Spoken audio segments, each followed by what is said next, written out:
What is up, good people? What is up? What's up? How's everybody doing out there? I spent my morning doing something I really didn't want to do. I had other stuff I wanted to do, but I didn't get it done because I was wrestling with some of you all in the comment section. But listen, I appreciate it. Keep it coming and all that. So, but now I'm hungry, so I'm gonna go grab a bite to eat. I could eat at home, but there's this place around the corner that has some pretty good vegetarian wraps, so I'm gonna go get a couple of them. Get my lunch, and then lunch for today and tomorrow. So anyway, let's get into it. So speaking of vegetarian wraps and all that, I want to talk about health and wellness. And somebody asked me about this. When am I going to talk about health and wellness? It was in the comment section. It's a big idea of mine. It's cold here. So I'm going to talk about it now. It's something that we don't talk about enough in the Black community. My best friend and I were talking about this last night. We were talking about foods and our desire to leave the U.S. Because of the foods that are that we got going on and all that. So it's just wild. So I want to talk about health, wellness, and all that. And we want, it's good to talk about finances. It's good to talk about becoming the best version of yourself. But the best version of yourself when it comes to finances and everything else is really about your health and wellness and wholeness, right? So when we talk about wealth or wellness, I should say, and wholeness and holistic mindsets and all that kind of stuff, we're really talking about the whole you. We're really talking about the whole you and become the best version of yourself. Again, you had to engage the whole body, mind, and soul. You have to feed your body, mind, and soul. And what you are, you eat what you are, and you are what you eat. That is important. That is a very, very important distinction. I don't think that people catch enough. You are what you eat, and then you become you. Then after a while, you eat what you are, and that means that your body will start to crave things. That's why after 2-3 weeks, you you kick the sugar diets, these kicking the sugar fads and all the kind of stuff, right? Your body, you'll have to detox for a little bit, but you'll eventually get there. So let's dig into it a little bit. There is no, start with the body, start with the mind, start with the soul. I'm just going to kind of go with what I kind of thought in my mind, but but you can really transpose these and start with one or whatever. But the first thing that I would say, my own personal opinion, is you got to change your mind. You have to change your mind. And that becomes, so we're going to talk about the mind first. So the mind, and that's going to come through therapy. It's going to come through talking. It's going to come through life coaching. It's going to come through counseling.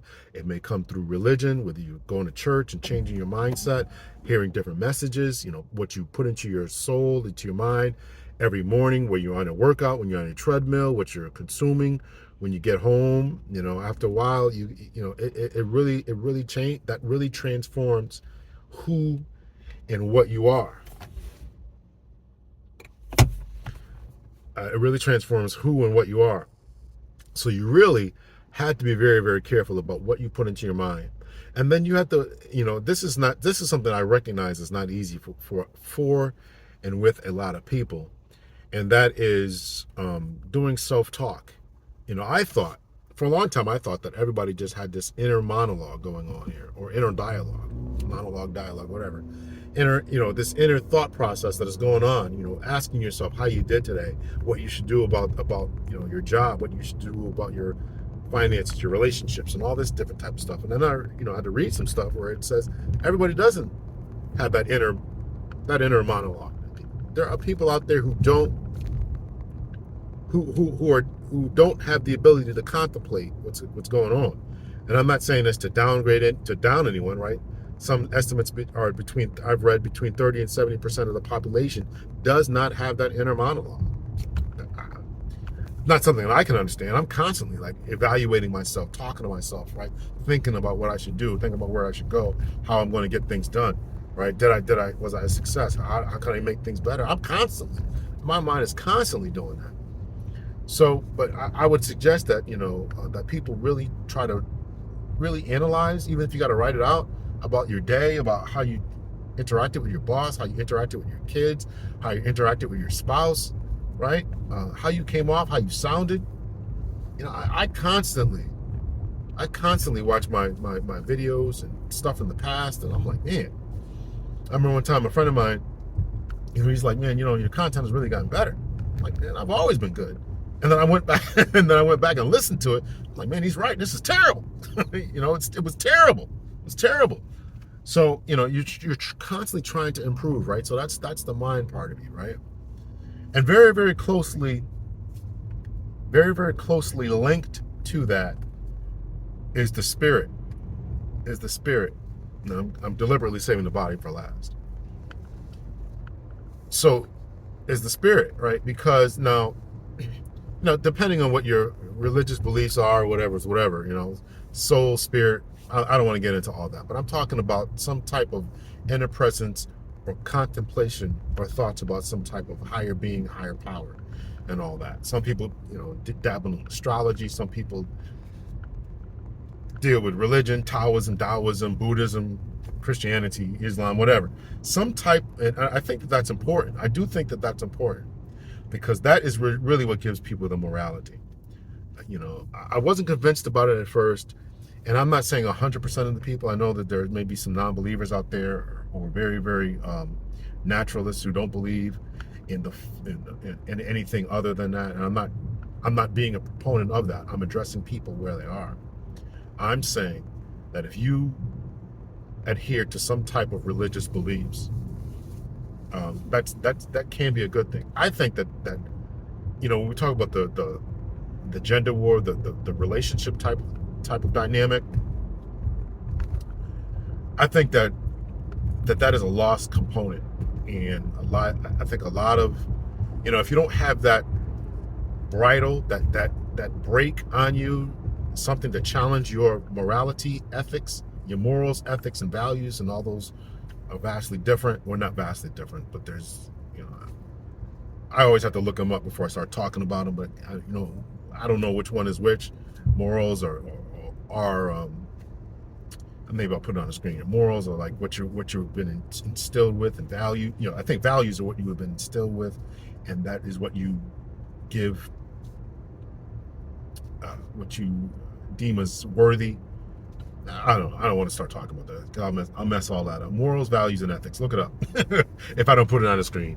But I think that all that is important. So you have that. I think that religious people actually have that, right? It's the reason that they don't hurt other people. It's the reason that they will feel the need to apologize or whatever, right? Because they have a different set of values that are driving their life. So spirituality. So you have to feed that, right? If you have to wake up in the morning and read a biblical scripture to tell you to be nice to your friend, and to your neighbor, and to your job, and to the coworkers, and all that every day, then you need to read that. If you need that motivation to tell you to be kind to your kids and to call your mother and to be nice to your stepmom and to your mother-in-law and all that kind of stuff, then you need to do that. I'm not going to take that away from anyone. And if that prohibits you and it constrains you not to just go around sleeping with people, then you need to do what you got to do. You get no smoke from me. So do what you got to do in order to be the best version of yourself. So all of this ties together. Right? You've went on and embarked on a journey that's going to change your mind, the way that you think. So back to the mind again for a minute here. So when you grow up in a household, and I've been very, very transparent about how I grew up. Well, not very transparent, not very, very transparent, just transparent. So the way that I grew up, right? So I saw that there was a different way. I saw that there were different things, different possibilities, the way that people lived, the way that they gained, and I know that is important. I know that that's important because I often tell the story about, when I was a supervisor in the police department, even just police officer, and I would show up to different kids' homes, right, domestic calls or just whatever, and they would always be in awe. Now, they're always in awe about police officers, right? The stuff we have in our belts and all that kind of stuff. But I know that there was a special awe when I showed up at the black kids' homes, and they would see me. And I always was very, very conscious of that because I know that what that impresses and inputs upon the mind. And people are out here growing up in very impoverished situations, as I did. And when they have a camp counselor, who buys them lunch, when they have a teacher who allows them to sit with them, when they're not in trouble, that type of stuff has an impression on their mind. I know it because it happened in my own life, and I know it because I've talked to other people where it's happened at, and they remember that. They remember that type of stuff. They remember the teacher who helped them. I told the story about the reading teacher, who gave me a second chance. I'm pretty sure I talked about it. I can't remember if I released it or not.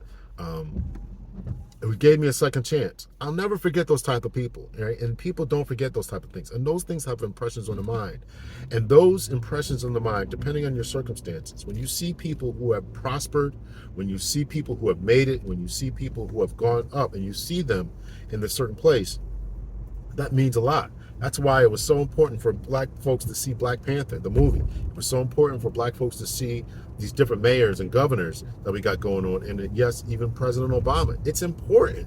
It's important that we see that type of thing, because that impresses the mind. It impresses the mind and lets you know that your current situation, your current status, your current stature, your current socioeconomic status is not final.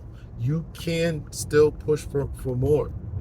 I tend to be very humble, but people keep telling me, push the fact that you got a doctor. You're a black man with a doctor. Keep pushing. As I said, I just had a conversation with my best friend last night. He said it again. Listen, I don't want, sometimes I don't want to talk about it, but he's like, man, you don't recognize how big of an accomplishment that is, and more people need to know about that. So listen, it is what it is, and I'm impressed when I see other people, So yeah, and we do need people who are impressing us and who are changing our minds to the present circumstances, that there is more that we can achieve, and that's going to come from the change in the mind. And of course, as I mentioned, the morals and values and ethics that you have are driven a lot by your spirituality and all that, and you need to feed that. I'm talking about the whole of you, right? And then now let me finish off with wellness, or finish this conversation about wellness with the body. Listen, I've told the story before, but if you're first time listening, I'll tell it again. When I was 45 years old, I was out walking in my neighborhood. I just couldn't do the walks. I'm like, what the heck is wrong with me? I had just gotten reassigned to the midnight shift as the midnight shift commander. And I know during the midnight shift, right, we run around a lot, right? There's a lot of foot chases, and I shouldn't say car chases, but I'm technically allowed to chase cars. But there was a lot going on. There's a lot going on. And I believed, as the commander, I ought to lead from the front. I can't be involved in every foot chase and all that kind of stuff, right? But I ought to be able to do it, right? So I'm getting back in shape, and I always tried to maintain what I thought was good, healthy lifestyle, but just like everybody else, I indulged in wings and all that kind of stuff from time to time. Give me a good set of wings, and I'm good, right? Pizzas. So So I was just working out. I just can't get it done. I just can't get this thing done. So I was 45 years old, and I go to,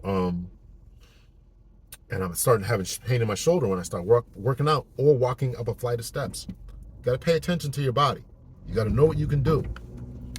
So I tried to power through it at first, and I'm like, man, this is crazy. So I go, we get a lot of medical training in the police department. So I go get checked out. On Monday I go for a stress test. Wednesday, go back for the results of the stress test. Dude's like, oh man, this isn't good. They call it a donut, right? They look at your heart from the top, right? They're looking at it, and right, so they could only see half of it. Imagine it like this, right? They can only see, so much of it getting blood perfusion when I was under stress. So he's like, this we got to do something about this, right? So he's like, go over to the hospital, and I'm thinking, we'll put a stent in your arm, put a stent in you, open you up, right? So I get over there. So they stick a little camera in your right arm, goes all the way around, and then looks into your heart, right? It loops you up a little bit, right? So this part gets a little kind of fuzzy for me because they had to kind of loop me up a little bit. So they put a camera in my heart, and they're looking around. He's like, you see these, first of all, you got 90% blockages, and you see them, you see this right here, right? You're not going anywhere, right? If we send you home, you could die. It's exactly how the conversation went. I'm like, what? So, so I go down, so then they rush me up to the cardiac ER. I call my wife at the time. I call my daughter. Nobody ever answered the phone. I call my bosses. Right, I was still at the PD. Nobody answered the phone. Not one of them answered the phone. So I'm like, all right. So I just send out a big mass text. Right, I'm at the hospital. This, that, and the other. 5 minutes later, everybody's calling me. Right now, I can't talk. So then they all rush down to the hospital. So then they, that was on Wednesday. And then those type of surgeries are emergency, right? So then a couple of days later, they cut my chest open and did a triple bypass on me, right? So I'm saying all that to say you got to take care of your body. You must take care of your body. And I had one of the posts I did, right? This guy commented. He said, if you didn't spend half of your videos talking about shaming men for being out of shape. And I had to go back and watch the video because, like I said, I'm a very thoughtful person. I want to watch the videos. I'm like, I spent half the video talking about this. What are you talking about? I don't know what you're talking about. I mentioned it if I talked about it for a minute. So this one is going to be addressing that. So listen, you got to take care of your body, right? All three of these elements, body, soul, and spirit, really all feed off each other. And you have to take care of it. So after that, I after my surgery, right, I do the recoup and all that. So then I'm starting to work out again, right? And I had actually not had a heart attack. People think I had a heart attack. I did not have a heart attack. I caught it first in the lower left ventricle, or whatever it's called. I think it's a lower descending ventricle or something like that. Lower ventricle anterior artery or something like that. Yeah, LAD, lower anterior descending whatever. It's called the Widowmaker because generally you're not going to survive it. It's called so. And this guy, they're telling me, if you go home, this is the Widowmaker. We're not playing around with this. You will not survive this. You will not survive this. So they clean me out. No, they didn't actually clean me out. So they do a surgery and all that. So I start working out again, right, a couple weeks later, because when you have a heart attack, whatever part of the muscle of your heart doesn't get oxygen, it dies, and there's no recovery from that. Unlike other muscles within your body, there's no recovery. It does not regenerate itself. So I did not actually have a heart attack. So I can in all actuality, I was better than when I went in because my heart was just as strong. And I was getting more blood. So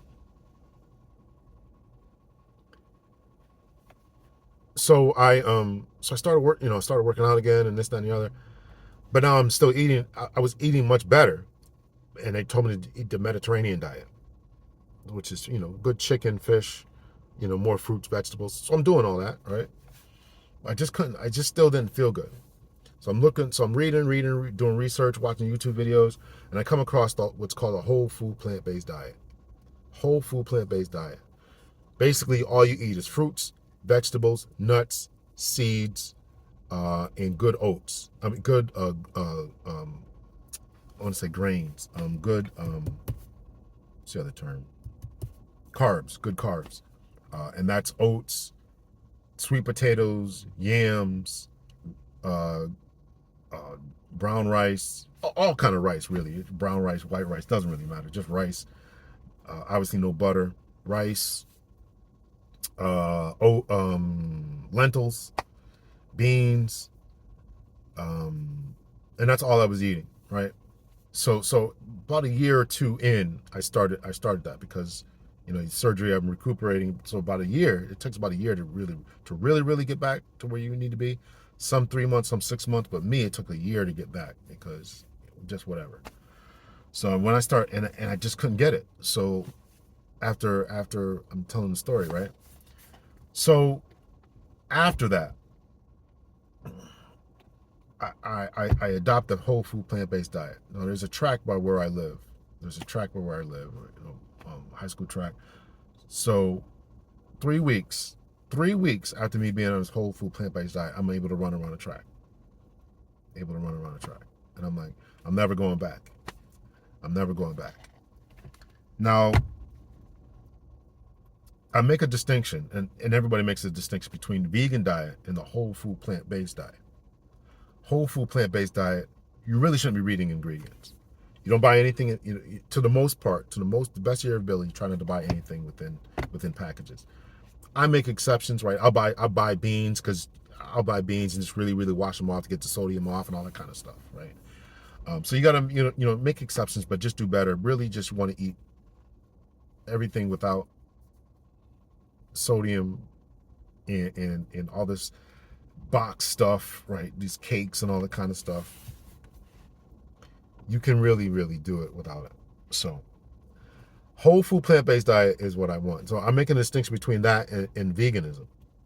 Being a vegan, Oreos are vegan, Doritos are vegan, Coca-Cola is vegan, right? So, and what happened was recently I started like losing weight. I mean, I started gaining weight. I'm like, man, what's up with this? But I had switched from the whole food, right? Cheating once in a while to whole food, from whole food to vegan, to this fake meats, Impossible burgers, possible chicken, and started putting on the weight. So a couple of weeks ago, I went back. Nothing but whole food plant-based diet. Nothing but, even this wraps that I told you I'm going to get is it's a veggie bean wrap. I tell them no sauce, just 100% vegetables. Barbecue sauce is probably okay, and other sauces that you make at home, like I make my own white bean sauce. Like when I eat my own fettuccine, I make my own fettuccine, but I put white bean sauce on it. Right, I grind up white beans and use some oat milk or almond milk or something like that, and put a couple spices in there, make it nice, and then put it on a fettuccine and just eat that. Throw some broccoli on it. Listen, I'm telling you, I'm the chef. I'm telling you, I'm the man. I'm telling you. So you can do that. My own macaroni and cheese with cashew sauce. That's a cheat. But it can be done as far as eating that. So my point is, you can't eat that every day. So I've gone back to strict veggies, fruits, and veggies. Weight is coming off in 3 weeks. Weight is coming off. You must take care of your body. You must exercise 4 days a week. If you're trying to lose weight, 5 or 6. 3 to 4 is maintenance. 5 or 6 is losing. You must work out.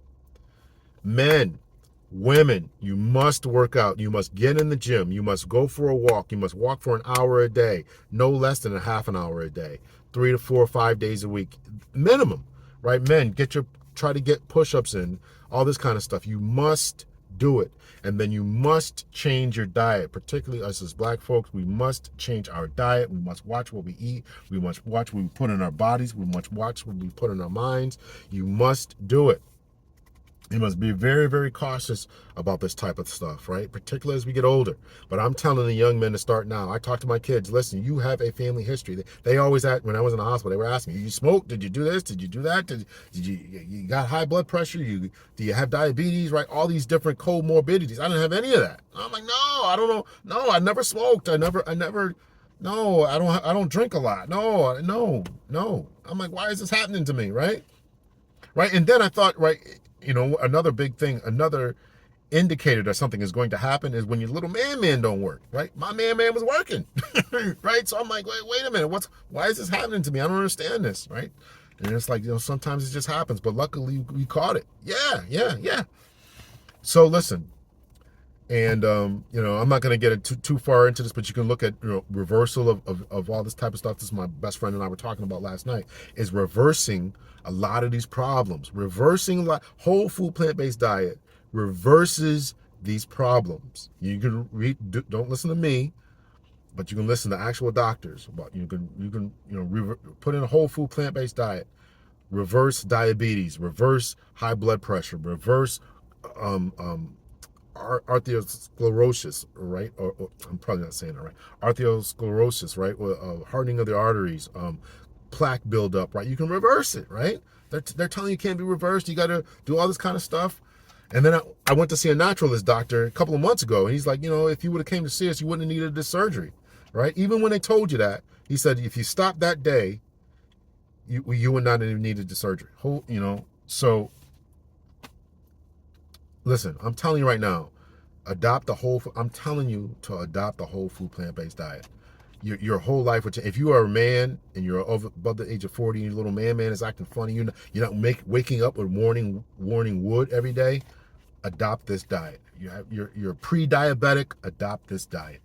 I'm telling you, you got to be very, very careful with diabetes. You got to be very careful with diabetes because that massive reversal, things will be changed. So make sure you talk to a doctor or talk to somebody who's got more experience. I don't want to be giving out medical advice. But you got to be very, very careful with diabetes about trying to reverse that kind of stuff. But yes, adopt a whole food plant-based diet. When we talk about relationships, I know a lot of people like to hear about relationships. I talked about this before, but marriage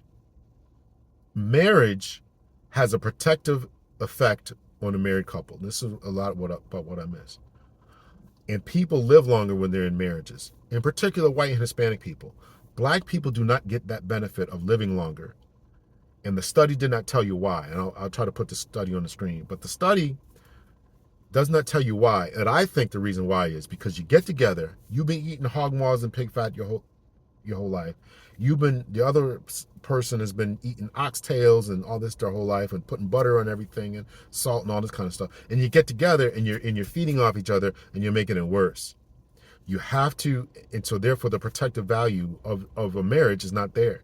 But you need somebody to hold you accountable, as we talked about. So you can't eat that. We're going to change the way we eat. We're going to change all this stuff. And that's what I did. I threw out everything within my house and I changed how I ate. I went to the store. I had a grocery list about all fruits and vegetables and all this kind of stuff. And I spent the whole day in just the produce section. I didn't get anything from the canned food section. Everything I got was from there. Now I'm not telling you to. I know that this is rough. I know what I'm saying seems extreme. I realize that. But if you just start out small, meatless Mondays, or you eat a burger, and instead of getting the fries with the burger, eat an apple, and then suck down and then drink down a lot of water, and that'll give you the full feeling. Start off slow. I'm telling you, start off slow. But you have to. It's the same thing with working out. Start off. You don't have to go into the gym and you're intimidated by all these different people. No, just go for a walk in your neighborhood. Simple walk in your neighborhood. 15-minute walk in your neighborhood. Simple, slow progression to all this, to where you get to that. And and the reason that these are all connected, and why I said the body for last is once your body starts to adjust to this new way of living, your mind will become clearer. You'll be able to think more. You'll be able to last longer. You'll be able to talk longer. The mental fog will begin to lift, and all these different things. It's an incredible phenomenon. I can't, to talk about it, that really doesn't give it justice. And so my friend and I we were talking last night, and he said, your body is rejecting, and it's telling you that it's rejecting it. And I've had friends since this time, right? They're telling me, I got bad heartburn or bad indigestion. That is your body rejecting the food. That's all it is. And so you're sucking down antacids. You're sucking down antacids, sucking down Pepto-Bismol and all this other stuff to quash what your body is telling you it doesn't want. It's trying to get rid of it. It's having a hard time digesting it. Your body is rejecting all these different moles and pimples and your skin and acne. It's your body trying to rid the stuff of these toxins and stuff, and it's negative and bad reactions to all this. So you're putting on mascara and not mascara, putting on makeup and all these different items and all this and these different cleansers. And what you need to do is just eat fruits and vegetables, or eat, at minimum, eat more of them. At minimum, eat more organic stuff. At minimum, that's the minimum. So I advocate wholly for the whole food plant-based diet. I advocate for that. But if you can't, just do it slow. Just do it slow. Just do it slow. Eat organic chicken. Stop eating fried food. Eat the chicken, but don't eat it fried. Eat it baked. Um, do little small grilled, baked, or not even sauteed. Grilled or baked are the best ways to do it. Start off slow. Start off slow, and you can make it. This shirt that I wear, that you can't see it here, but there's an actual stain. And I always wear, every time I put the shirt on, I always think, because when I came home from the hospital, right, they had this big scar on my chest, and they had this stain. So I'm sorry, I would put this ointment on. I started putting ointment on to try to heal it. I think it was vitamin E or vitamin A or something, A and D. I think it was A and D. And just to try to promote the healing, which is probably anyway. So and this shirt now has a big stain on it. And I always remember this. That's how long I had this shirt. I've had it for a long time. It's good quality. But I put it on because of that. So listen, I'm not. I put the shirt on, and I always remember the time that I went through, and that was almost 6 years ago now. I'm 6 years out. I'm about to, as I record this, I'm about to go. I think it's next week. I'm about to go for another stress test, because here's the thing. Here's the thing about change, and here's when the mind comes in at. Not long ago, I went to a function, and I had food there, and I just got the vegetables. I got the vegetables, and I got the baked beans. And a friend of mine who knew that how I changed, he's like, "Oh man, you're still doing that?" Huh? I'm like, "Yeah, man, I'm still doing it. I'm still doing it," because I had that was a deep impact on my mind that changed me. And different things impact you in different ways, right? Some things are successful, and you make a life-changing, changing decision, and sometimes you don't. So I just want to kind of drop that into your mind about, what it takes to change your mind, what it takes to change your body. And I'm not making this to pick on anyone because you're overweight. I'm not making this to pick on anyone because I think because I think I'm superior to anyone. I really, really don't. And my friends I told you, my friends, numerous of them tell me I need to push, but I have more. And how come you don't have people calling you doctor and all this kind of stuff? I'm a humble guy. I really, really am. And I recognize where I came from. And I'm glad to be alive. I'm glad to be able to do these types of videos. I'm glad to be able to see my kids doing what they're doing. I'm glad about a lot of things in my life. But I recognize where I've come from and the things that have happened in my life. And I just want to give back. I just want to give back. And I'm not trying to humiliate anyone because you're overweight, or because you're dealing with diabetes, or because particularly for the men, because your little man isn't standing up. I'm trying to help you. I'm trying to help you. And that's all. I'm just trying to help. I'm just trying to help. And I'm telling to the young men, if you're young, and I'm talking about under 35 and under, get in the gym and stay there. I was 45 years old.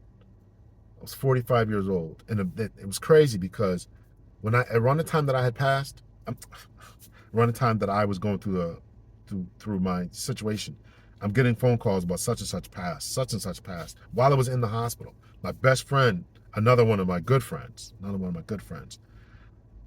his wife was calling me, and I thought she had heard about me in the hospital. I'm like, oh man, so I answered the phone. I'm like, I just had the surgery. I was like a day out until the surgery, so I'm still loopy. I'm like, and she kept calling back to back. I'm like, oh my God, what's up with this? And he had passed, and he was a few years old, 10, 13 years, I think he was 13 years older than me.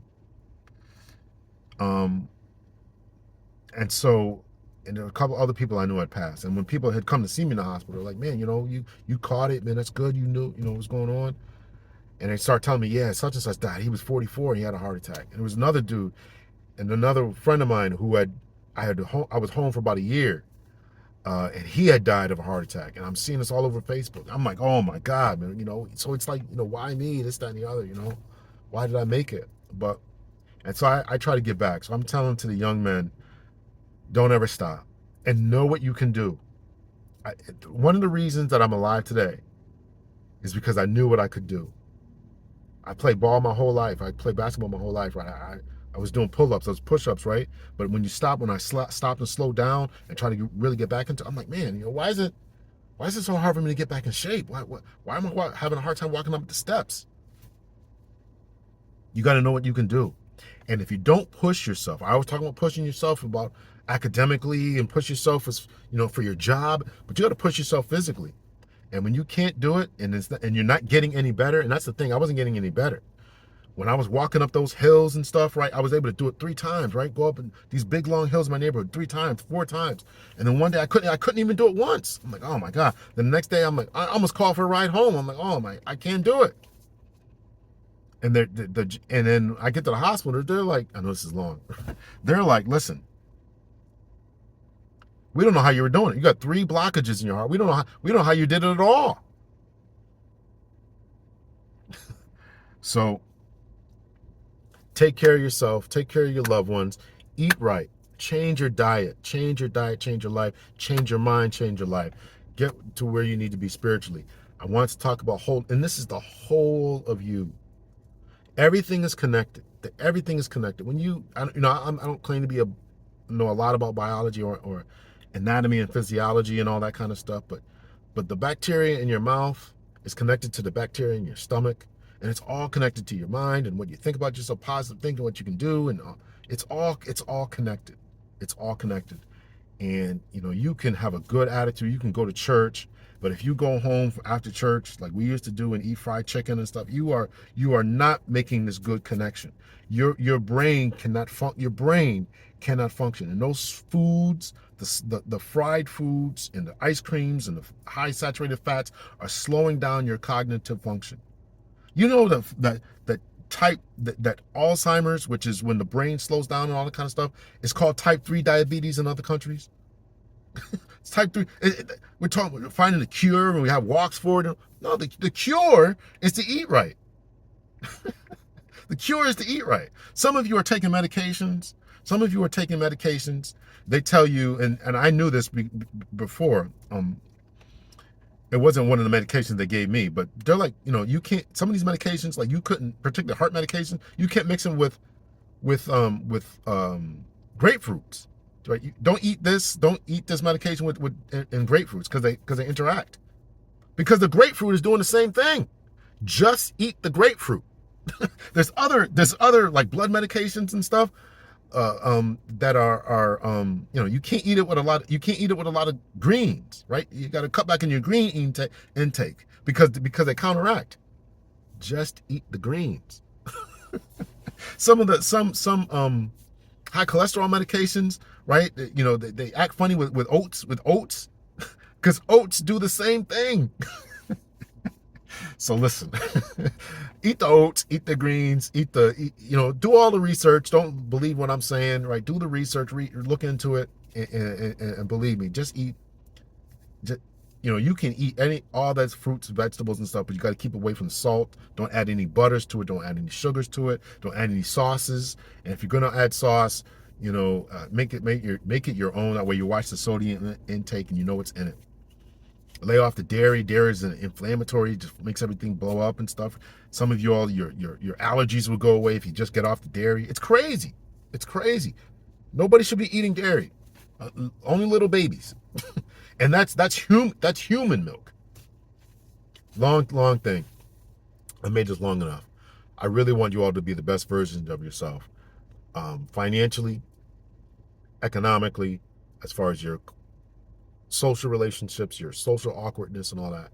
But it's also going to come down to your body, your mind, in your spirit, your soul, whatever you want to call it, and making that connection. And you can change. You will see a drastic difference in your confidence levels when you're in a suit and you look good because you are slimmed down, because you can walk a mile and you can run, you can do this, and you're confident. It changes everything about you. It changes everything about you. It's all connected. It's all connected. So here's my contribution to the wholeness and wellness. I hope that you appreciate it. Thank you so much. Please, if you made it this long, hit that like button. If there's anything else you want me to talk about,